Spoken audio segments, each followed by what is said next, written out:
อตึกเท็กซัสก่อนเนาะ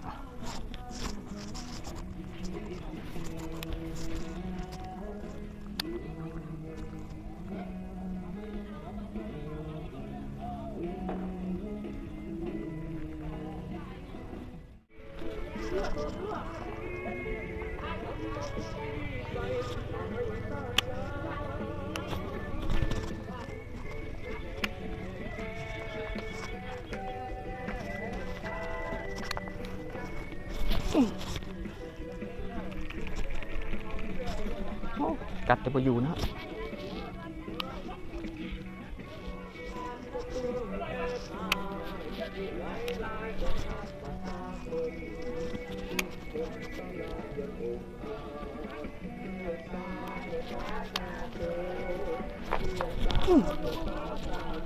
ติดแล้วครับติดแล้วโอเคกัดขากล้องแบบนี้สิสวยลูกพ่อโอเคขากล้องแบบนี้สิสวยโอเคเก็บปลากันก่อนโ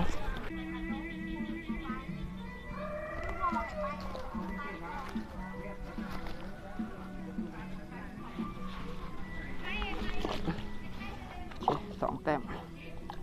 ชิวๆเนาะกลับมาแก้มือกับไม้นี้